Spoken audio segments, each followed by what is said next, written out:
e ficarem à deriva. E aí naquele momento, diz a palavra do Senhor, que não aparece mais nem sol, nem estrelas. E a Bíblia ainda é mais profunda em dizer que não foi uma pequena tempestade. E há uma beleza em falar isso, porque o Senhor nos mostra a soberania dele. Porque diante da palavra do Senhor, aqui que escreveu Lucas, né? Que diz que não foi uma pequena tempestade, e aqueles homens sobreviverem a tamanha tempestade, mostra a glória do Senhor diante das adversidades deste mundo. Porque se fosse um barco qualquer, com pessoas qualquer, quem diria que eles estariam salvos para contar essa história, para Lucas relatar essa história neste livro? Mas aqui mostra a soberania de Cristo. E o primeiro ponto que eu quero destacar com os irmãos, que a primeira coisa que a tempestade tenta roubar de nós é a nossa referência. Aqui, quando o vento começa a jogar o barco para um lado e para o outro, eles já estão desesperados. Mas quando o Senhor resolve fechar os céus e que eles não veem nem sol nem estrelas, como saberiam eles para onde iriam? Eles já estavam à deriva. Já tinham tirado ali, já tinham baixado as velas. Como poderiam eles prosseguir viagem no meio do mar sem enxergar nada? Não tinham direção alguma. Foi tirado deles toda a noção de direção. Porque ali nós podemos imaginar um navio antigo, totalmente de madeira, não tinha bússolas, não tinha os equipamentos, não tinha a tecnologia que nós temos hoje. Então, eles necessitavam do sol e das estrelas para se localizarem ali e ter uma noção de onde iriam. Tentar ver terra firme na frente deles. Mas, ao contrário do que a gente imagina, o Senhor tampou o céu. E eles não viam direção.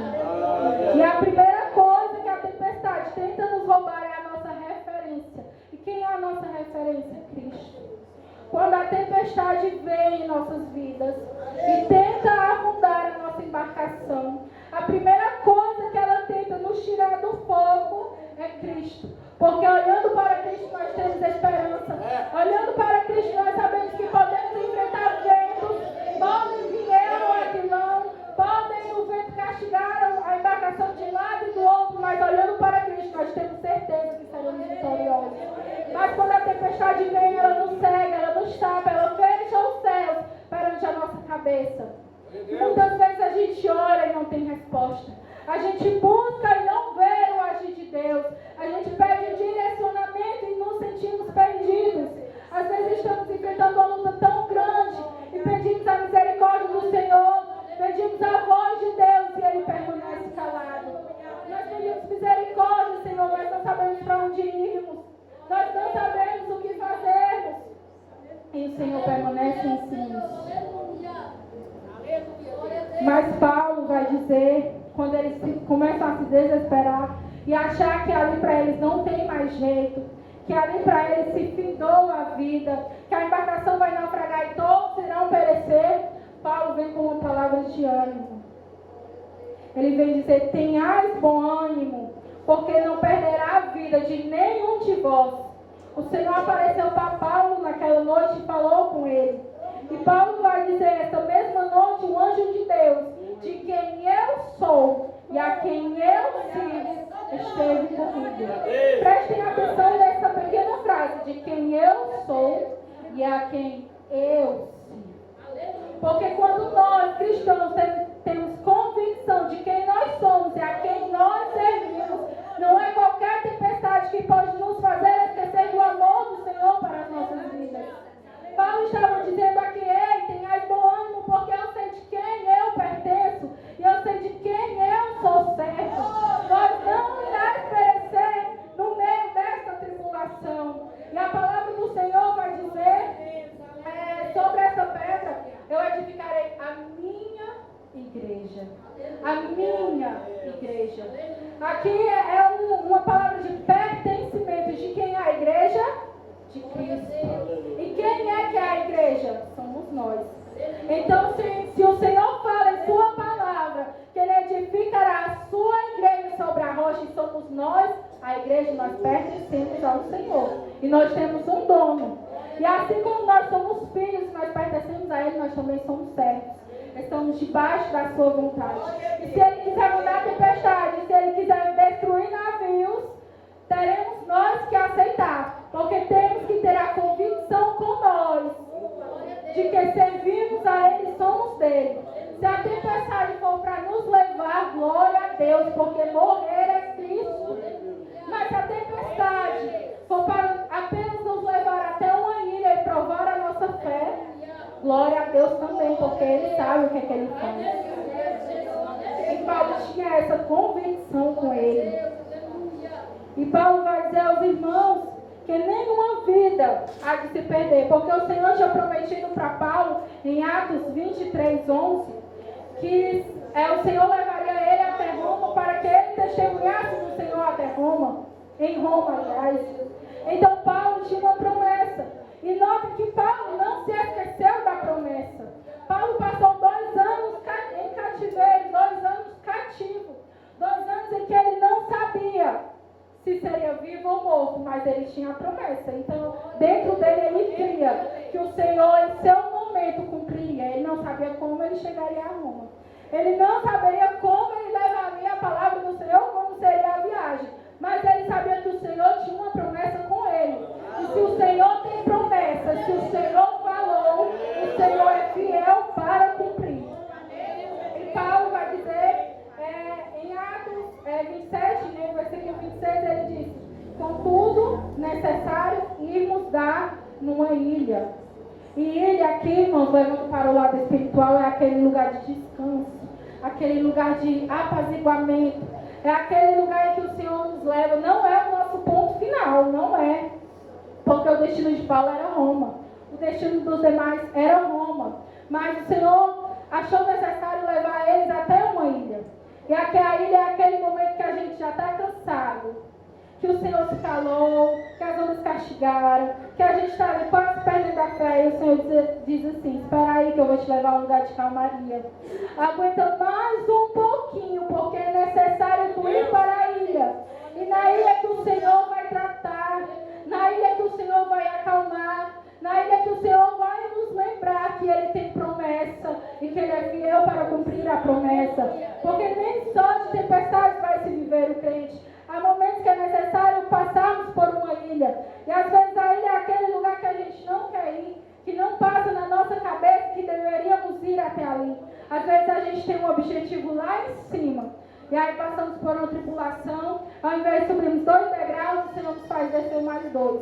Aí a gente pensa, agora não tem mais jeito, agora eu estou mais longe. Às vezes a gente está orando ali por um membro da nossa família, e a gente pensa assim: o Senhor me deu a promessa hoje, a promessa vai se cumprir amanhã, e eu vou ver ele dentro da casa do Senhor. Mas o Senhor diz: ei, espera aí, deixa eu mandar aqui a tempestade, para tu saber que eu sou Deus, que eu falo contigo e que te sustento no meio da adversidade. E quando a gente está ali cansado, a gente pensa: ai, Senhor, não vai se cumprir mais a promessa, não. Fulano está longe de aceitar Jesus. Olha, fulano, quando eu orei, Senhor, fulano estava de tal jeito, ele piorou, foi muito. E o Senhor diz: espera aí, que é necessário eu te levar para a ilha.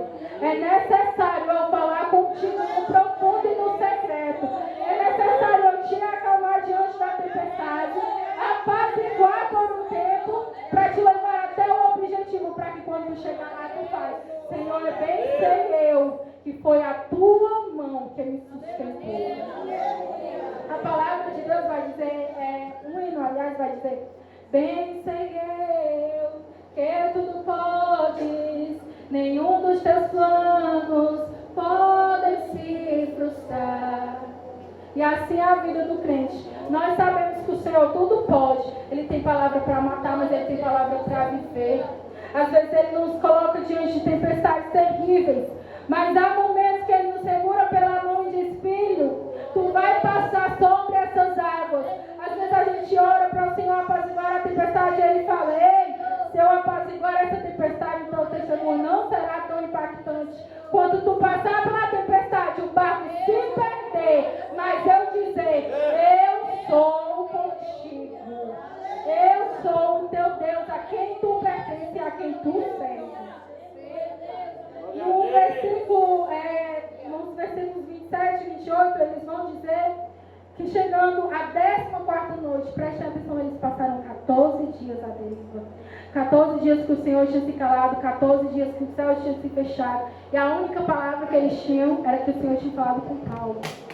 Porque há momentos que o Senhor não vai falar diretamente com a gente, mas Ele vai usar servos para levar palavras de ânimo a nós. E nós temos que confiar, porque por vezes a gente vai duvidar se ele usar os de perto, né? Como a palavra dele fala, que às vezes o profeta não tem honra na sua própria casa. E às vezes o Senhor usa alguém de pertinho para falar com a gente, e a gente acaba se esquecendo da promessa, achando que o irmão está falando da carne. E aí eles começaram a se desesperar mais ainda, porque já era 14 dias. O Senhor tinha falado que guardaria, mas imagine 14 dias sendo castigado pelas ondas. 14 dias eles não estavam comendo. Imagine o desespero daquelas pessoas. E eles vão dizer que lá pela meia-noite, eles suspeitam que eles estavam próximos de alguma coisa e resolvem lançar o equipamento para medir a profundidade daquele mar. E eles medem 20 braças e mais adiante eles medem 15 braças. Ou seja, ali estava diminuindo a profundidade. Significava que eles estavam próximos a uma terra. Estavam chegando a uma terra firme. Mas ao invés de eles terem esperança, eles pensaram que estavam chegando a algum canto e que ali seriam socorridos. Pelo contrário, eles se desesperaram mais. Porque eles pensaram, é de noite, a gente não vê nada. O céu está fechado diante da nossa cabeça. E agora, se a gente bater contra os rochedos, é o nosso fim. A embarcação já não aguentava mais nada. E se elas batessem contra a rocha, quem poderia falar que eles seriam sustentados? Eles começaram a se desesperar novamente. Porque é assim também na nossa vida cristã. Às vezes a gente tem promessa. Às vezes o Senhor fala conosco. Às vezes o Senhor diz que irá nos sustentar diante das adversidades, diante das ondas, diante do mar bravio, diante das prisões. E as ondas vêm, nos castigam, as tempestades vêm, tentam destruir nosso barco e a gente acaba se esquecendo daquele que nos prometeu. E eles se desesperaram, esquecendo do que Paulo tinha falado para eles.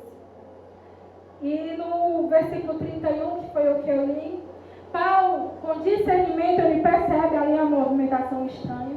Percebe que algum daqueles tripulantes pegaram o bote de salva-vidas e estavam indo para dentro para se lançarem ao mar.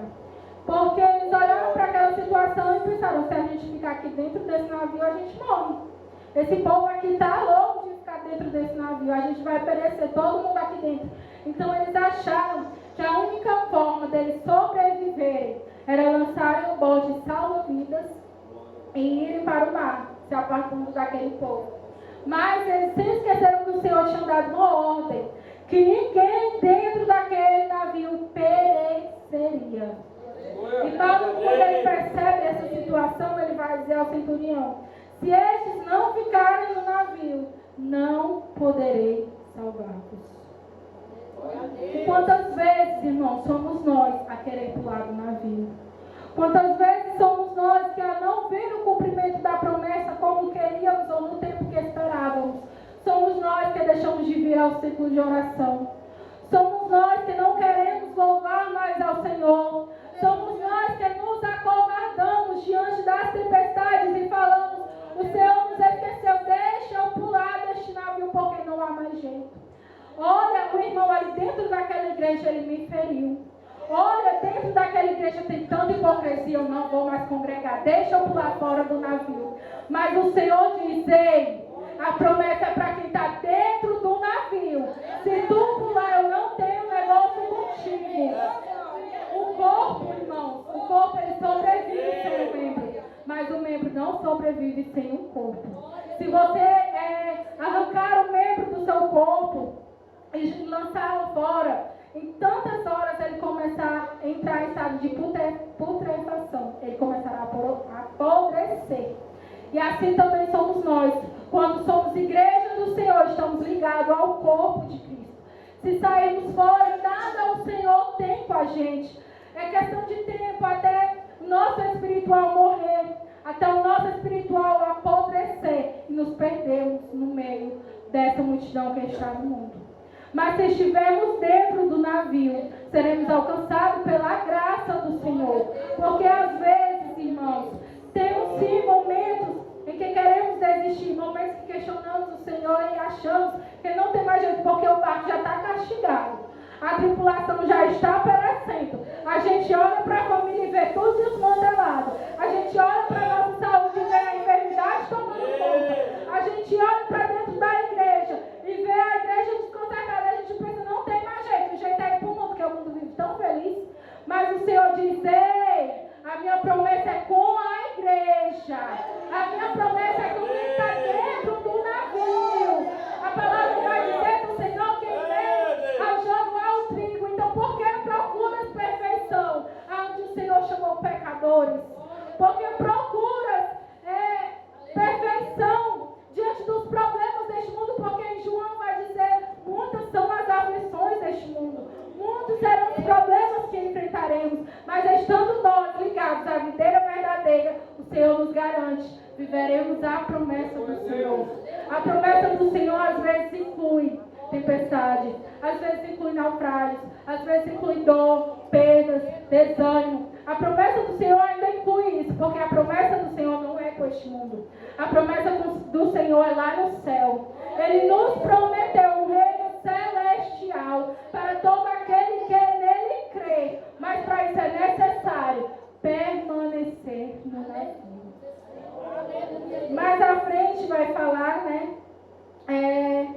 Que o centurião, ouvindo aquelas palavras de Paulo, ele corta as cordas. E não se fala mais dessas pessoas que embarcaram naquele bote. Possivelmente também perderam a vida, né? Porque a promessa do Senhor não estava estendida a eles. Estava estendida a Paulo, e Paulo estava dentro do navio. Por isso é importante que nos ligarmos a pessoas conectadas a Cristo. Logo, o Senhor Jesus veio da descendência de Ló, porque Abraão, né? Abraão orou por Ló, orou pela família de Ló, porque a família de Ló tinha caído em pecado. A família de Ló veio ali de uma história escandalosa, mas porque Abraão orou por ele, o Senhor ainda teve misericórdia. Por isso é importante estarmos ligados também a quem nos leva para perto do Senhor. A termos um Abraão ou um Paulo dentro do nosso navio, porque às vezes não conseguimos orar, às vezes não conseguimos pedir ao Senhor, às vezes só conseguimos gemer de tanta dor que enfrentamos. Mas o Senhor vai falar, né? Vai lembrar ali dentro do navio que eles não pereceram porque Paulo estava com ele, Paulo tinha promessa. Por isso temos que nos cercar de pessoas que amam a Cristo, que servem a Cristo. Às vezes não temos força, mas conhecemos bem o irmão dentro da igreja que tem. Às vezes não temos ânimo, mas tem uma irmãzinha ali do círculo de oração, que ela nos apresenta em oração e o Senhor dá a resposta dos céus através da vida dela. E assim foi com Paulo. Aqueles homens encontraram resposta de Cristo, encontraram misericórdia do Senhor, porque Paulo estava dentro do navio.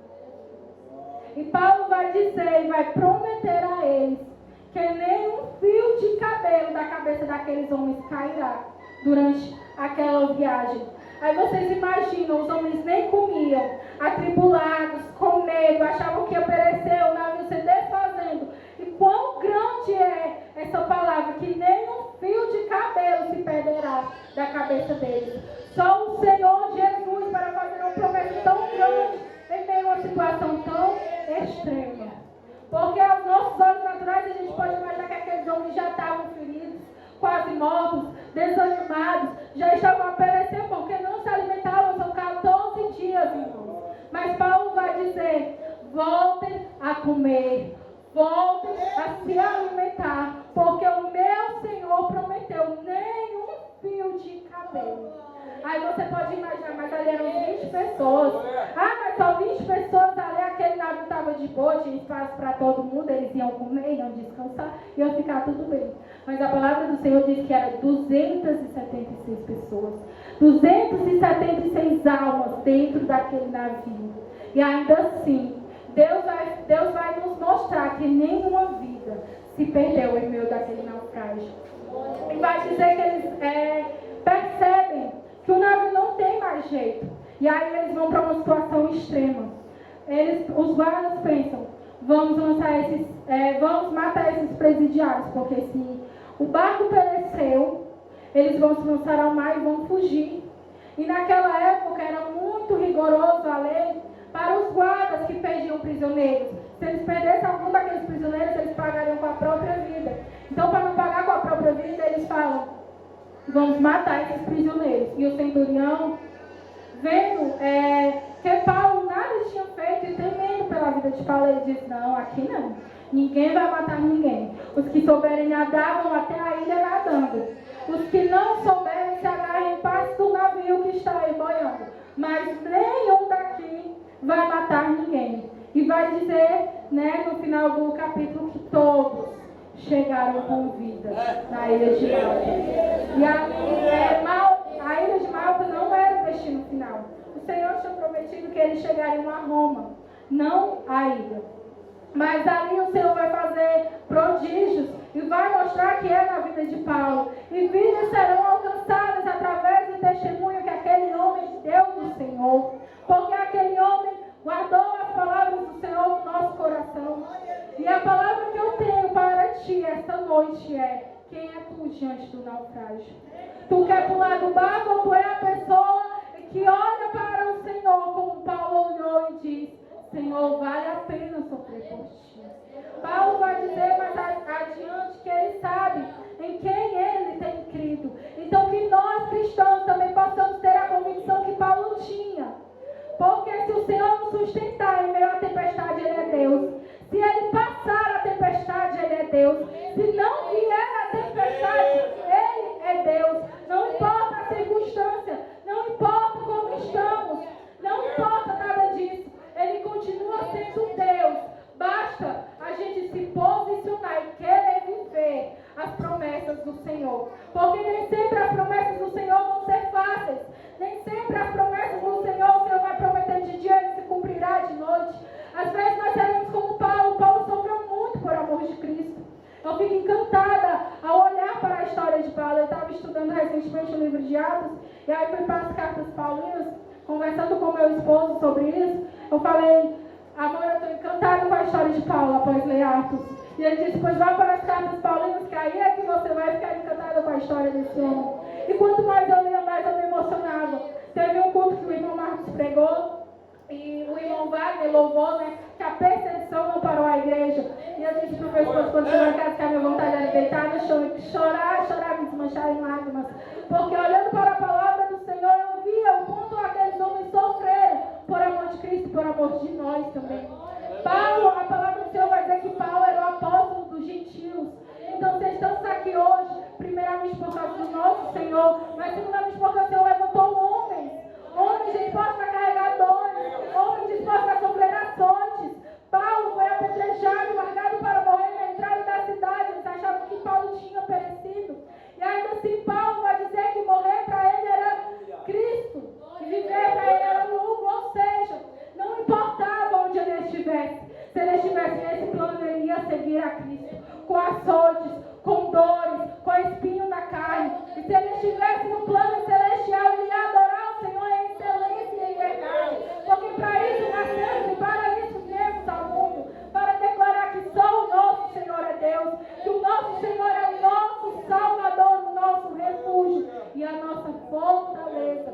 Que possamos ser como Paulo, que tudo suportou por amor de Cristo. Que tentavam matar, os judeus tentavam matá-lo, porque ele pregava para os gentios e nos judeus não entrava na cabeça dele como poderiam ser os gentios aceitos na mesma sinagoga que os judeus.